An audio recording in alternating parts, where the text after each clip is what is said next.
Up until this point, even the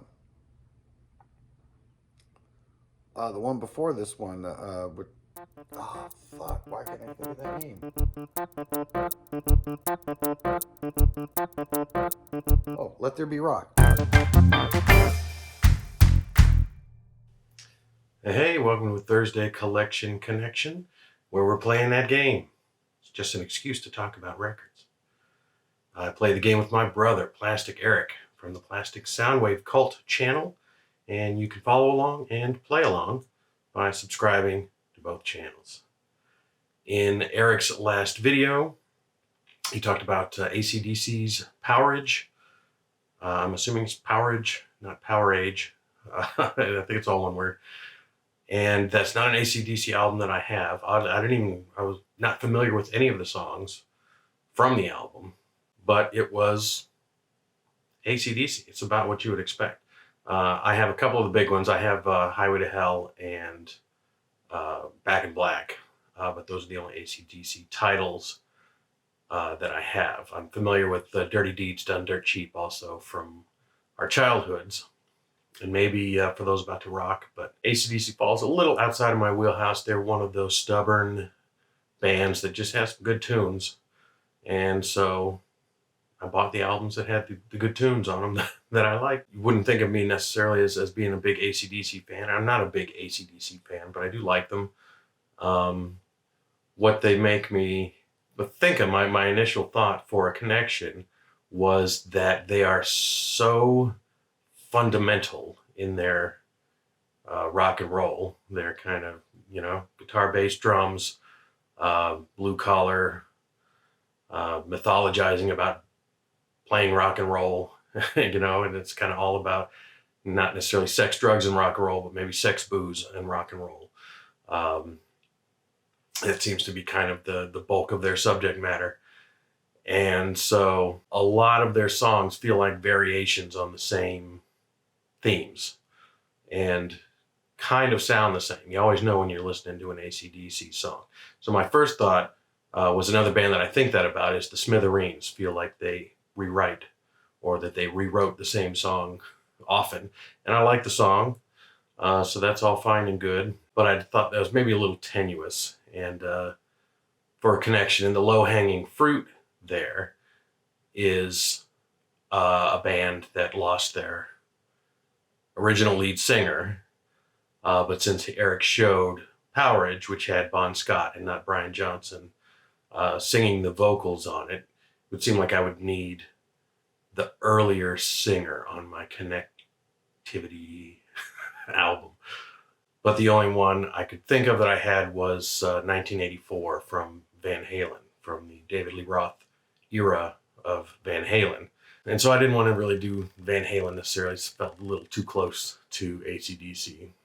And any Iron Maiden I have is from the Bruce Dickinson era and not the earlier singer whose name escapes me right in this instant. So what I decided to focus on instead is a weird quirk about AC/DC that I'm aware of, and it's a quirk that you may be aware of too. And if it's a quirk that you're not aware of, it may blow your mind a little bit because it's odd. The fact is that through 17, I believe, studio albums, AC/DC, who released an album as recently as a couple of years ago, they have never put out a compilation. There's no best of, greatest hits, singles.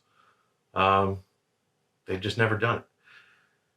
And so there is no place to get You Shook Me All Night Long, and It's a Long Way Down when you want to rock and roll. A long way from the top, that's what it is, when you want to rock and roll. And all those great tracks, Back in Black, and For Those About to Rock, We Salute You. And all of those things, you have to go to their original albums. They put out a couple of box sets, but no compilation distilling any sort of best of or singles collection. And so I was wondering, with a discography that large, if I had anything by anybody else who had to date never put out any sort of single best of or greatest hits collection. And so I looked up a list. A lot of them are acts that put out 5 or 6 albums and are sort of very current. So it's not too surprising. But what I came up with is Beck.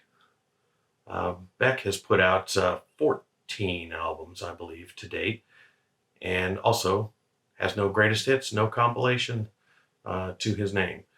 And so the Beck album, since Powerage was the 5th AC/DC album, I went with the 5th Beck album, which is Odelay from 1996, I think.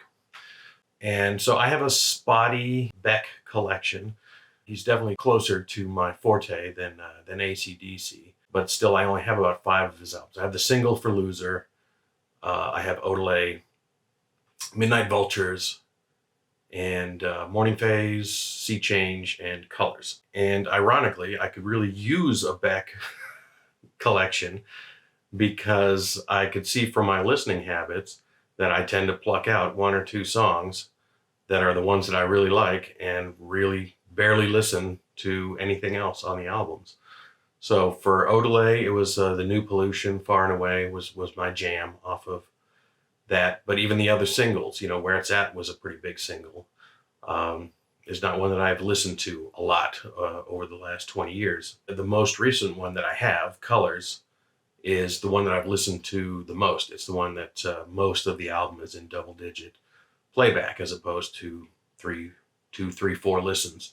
The songs that I like from Beck, I really like, but I've never really been a fan. He's one of those people who has just been around and just been hanging around in the periphery of what I listen to for long enough that I bought a handful of the albums.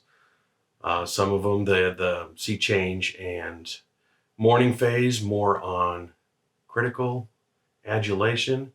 I'm not, and I have barely listened to Morning Phase. I think the entire album has 1 or 2 listens on it. It's not one that I really grabbed, that grabbed me at the time. I was going to do Midnight Vultures, primarily because I think that was as much as anything the album that kept me from being a bigger Beck fan. Since I bought that more on good faith from Odelay, and other than Nicotine and Gravy, which I think is a jam, that album just kind of missed with me. Odelay is different. I still mostly picked up on The New Pollution, but I find that the album listenable. I enjoy it. I just don't love it. It's just nothing it's not a well that I go to very often. But it was a more active dislike with Midnight Vultures. And so that means I've just kind of been hit and miss. And Colors, which is kind of as close to straight synth pop, really, in my experience, that he's ever been. Less kind of collaging, cut and paste, and just kind of slick, synthy productions. That's in my immediate wheelhouse. And so I love tunes like No Distractions, which was an album track off there. It's probably my favorite off of that album. And Dreams and Colors. And there's lots of good stuff on that one. And that's well over my time, I'm sure. So I will throw that back to Eric, my brother. You can look for his response on Monday on his channel, The Plastic Soundwave Cult. And if you can think of a connection to Beck's Odelay that you would play if you were my opponent in this game, you can throw it down in the comments.